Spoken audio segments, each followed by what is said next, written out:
అందరికీ నమస్తే అండి. ఎక్కడో ఛత్తీస్‌గఢ్ అడవుల్లో ఉన్న మావోయిస్టులు పదుల సంఖ్యలో ఆంధ్రప్రదేశ్‌కు ఎందుకొచ్చారు? దాదాపుగా 10, 12 ఏళ్ల నుంచి కూడా ఆంధ్రప్రదేశ్‌లో ఎక్కడా మావోయిస్టుల ఉనికి లేదు. మావోయిస్టుల జాడ లేదు. గతంలో కొన్ని అటవీ ప్రాంతాల్లో ఏపీ అండ్ తెలంగాణ సరిహద్దుల్లో, ఏపీ అండ్ ఒరిస్సా సరిహద్దుల్లో, ఏఓబీ ప్రాంతంలో ఎక్కువగా ఉండేవాళ్ళు. కానీ దాదాపుగా 10 ఏళ్ల నుంచి వాళ్ళ జాడ లేదు. మొత్తం అందరూ కూడా ఛత్తీస్‌గఢ్, పశ్చిమ బెంగాల్, మహారాష్ట్ర ఆ ప్రాంతాలకు వెళ్ళిపోయారు. ఆ అటవీ ప్రాంతాలకు వెళ్ళిపోయారు. కానీ ఇన్నేళ్ల తర్వాత ఆంధ్రప్రదేశ్‌కు ఎందుకు వచ్చారంటే, వాళ్ళు రావడానికి ఫస్ట్ రీజను ఛత్తీస్‌గఢ్ అటవీ ప్రాంతంలో కేంద్ర సంస్థలు, ఆక్టోపస్ అండ్ ఈ భద్రతా బలగాల నిఘా ఎక్కువైంది. అక్కడ దట్టమైన అడవుల్లో కూడా డ్రోన్ కెమెరాలతో విపరీతంగా నిఘా ఉండడంతో, విపరీతంగా కూంబింగ్ జరుగుతుండడంతో అసలు అష్టదిగ్బంధనం చేశారన్నమాట మావోయిస్టులని. దాంతో వీళ్ళు అయితే ఆ ప్రాంతం వదిలేసి, అడవి వదిలేసి వేరే రాష్ట్రాలకు వెళ్ళిపోవాలి, లేదా లొంగిపోవాలి, లేదా చనిపోవాలి. ఈ ఈ పరిస్థితి గత్యంతరం లేని పరిస్థితి ఉంది. సో చివరికి వీళ్ళు మావోయిస్టులు భయపెట్టాలనుకున్నారు. ఒకవైపు కేంద్రమేమో వార్నింగ్ ఇస్తోంది, అమిత్ షా గారేమో పదే పదే వార్నింగ్ ఇస్తున్నారు. అమిత్ షా గారి నుంచి ఒక డెడ్ లైన్ ఉంది. 2026 మార్చి కల్లా దేశంలో మావోయిస్టులు జాడ ఉండకూడదనే డెడ్ లైన్ పెట్టాడు ఆయన. దానికి సంబంధించి దేశవ్యాప్తంగా ఛత్తీస్‌గఢ్, ఒడిస్సా, ఆంధ్రప్రదేశ్, తెలంగాణ, మహారాష్ట్ర, పశ్చిమ బెంగాల్ ఈ రాష్ట్రాల్లో ప్రత్యేకమైన బలగాలను కూడా దించి ఛత్తీస్‌గఢ్లోనే ఎక్కువగా ఫోకస్ పెట్టారు. దాంతో ఇంకా మావోయిస్టులు గత్యంతరం లేని పరిస్థితుల్లో కొన్నాళ్ళు సైలెంట్గా ఉండి ఈ ఏడాది వ్యవధిలో దాదాపుగా 250 మందికి పైగా మావోయిస్టులు మరణించారు కాల్పుల్లో. అండ్ దాదాపుగా 300 మందికి పైగా 250 నుంచి 300 మంది వరకు లొంగిపోయారు కూడా. ఈ మధ్య లాస్ట్ మంతే లొంగిపోయారు.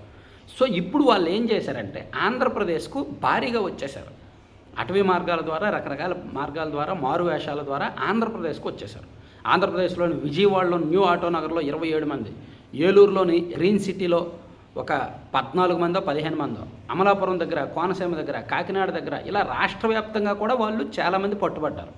సో వాళ్ళు ఎందుకు వచ్చారు ఆంధ్రప్రదేశ్ అంటే, సో నిఘా వర్గాలకు ముందుగానే సమాచారం వచ్చింది.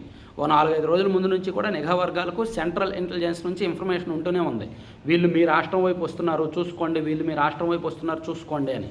దాంతో మన రాష్ట్ర ఇంటెలిజెన్స్, మన రాష్ట్ర భద్రతా బలగాలు కూడా అటవీ ప్రాంతాల్లో ఎక్కువగా కూంబింగ్ నిర్వహించాయి. మారేడుమల్లి అడవుల్లోనూ అండ్ అరకు, పాడేరు, ఏఓబీ ప్రాంతాల్లోనూ ఎక్కువగా కూంబింగ్ నిర్వహించేసరికి మారేడుమల్లి అడవుల్లో వీళ్ళు పట్టుబడ్డారు, దొరికారనమాట. దొరకడంతో కొంతమందిని కాల్చి చంపేశారు అప్పటికప్పుడు, కొంతమంది పారిపోయారు. సో అక్కడ వచ్చిన సమాచారంతో రాష్ట్ర వ్యాప్తంగా ఎక్కడెక్కడ వీళ్ళు తిష్ట వేశారనేది కనిపెట్టి వాళ్ళందరినీ అరెస్ట్ చేశారు. అయితే వీళ్ళు ఆంధ్రప్రదేశ్ ఎందుకు వచ్చారంటే, ఆంధ్రప్రదేశ్లో ఏదో ఒక నాయకుడి మీద దాడి చేయడానికి, అంటే వాళ్ళ ఉనికి చాటి చెప్పడానికి.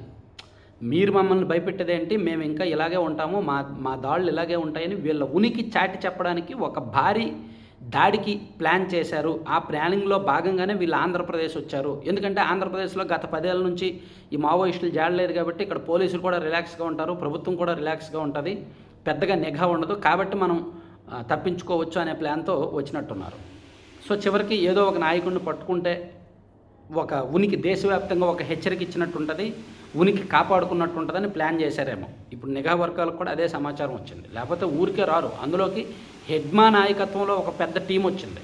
హెడ్మా అనే వ్యక్తి గత 25-30 సంవత్సరాల నుంచి దేశవ్యాప్తంగా అనేక పెద్ద దాడుల్లో పాల్గొన్న వ్యక్తి. 26 దాడుల్లో పాల్గొన్నాడు. దాదాపుగా 200 మందికి పైగా భద్రతా బలగాల్ని హతమార్చిన చరిత్ర అతనిది. చాలా డేంజరస్ ఫెలో, చాలా డేంజర్ అన్నమాట అతను. సో మావోయిస్టుల్లో అత్యంత చురుకైన వ్యక్తి, అత్యంత వ్యూహరచన చేసే వ్యక్తి. అతని ఆధ్వర్యంలో 350 మంది ఆక్టోపస్ భద్రతా బలగాలకు పోటీగా ఉంటారనమాట. వీళ్ళ దగ్గర అత్యాధునిక ఆయుధాలు ఉంటాయి, ప్లస్ పాదరసంలో కలిపే తెలివితేటలు ఉంటాయి, ప్లస్ బుల్లెట్ ప్రూఫ్ జాకెట్లు ఉంటాయి. పోలీసులకు, భద్రతా బలగాలకు ఎదురు నిలిచే ధైర్యం, తెగింపు ఉంటుంది. అటువంటి వాళ్ళు 350 మంది హెడ్మా నేతృత్వంలో పనిచేస్తున్నారు కొన్ని సంవత్సరాలుగా. సో వాళ్ళల్లో కొంతమంది ఆంధ్రప్రదేశ్కు వచ్చారు అంటే ఏదో ఒక దాడికి ప్లాన్ చేశారు, ఏదో ఒక నాయకుడినో లేదంటే ఇంకెవరో ఒక ప్రముఖుడినో ఏదో ఒకటి చేయాలనే ప్లాన్తో వచ్చారు. అలా చేయడం ద్వారా దేశానికి ఒక హెచ్చరిక ఇచ్చినట్టు ఉంటుంది, ప్లస్ మావోయిస్టుల ఉనికి ఉన్నట్టుంటుంది అని వీళ్ళు వచ్చారనేది నిఘా వర్గాలకు సమాచారం రావడంతో అంత సీన్ ఇవ్వకుండా ఇమీడియట్గా మన రాష్ట్ర ఇంటెలిజెన్స్ అలర్ట్ అవ్వడం, పోలీసులు అలర్ట్ అవ్వడం, ఆక్టోపస్ బృందాలు, సెంట్రల్ బృందాలు కూడా అలర్ట్ అవ్వడం, అందరూ కలిపి పకడ్బందీ ప్లాన్తో కూంబింగ్ చేశారు, పట్టుకున్నారన్నమాట. సో దాంతో రాష్ట్రం మొత్తం ఊపిరి పీల్చుకుంది. సో ఇది జరిగిన వ్యవహారం అయితే. సో దీనిలో ఇంకా ఏమైనా అప్డేట్స్ ఉంటే, ఇప్పుడు అరెస్ట్ అయ్యారు కదా కొంతమంది, పోలీసు లోపల ఉన్నారు కదా, వాళ్ళు ఇచ్చే సమాచారం ఆధారంగా ఇంకా దర్యాప్తు ఏమైనా ముందుకెళ్తే ఏం జరుగుతుందనేది చూద్దాం. Thank you.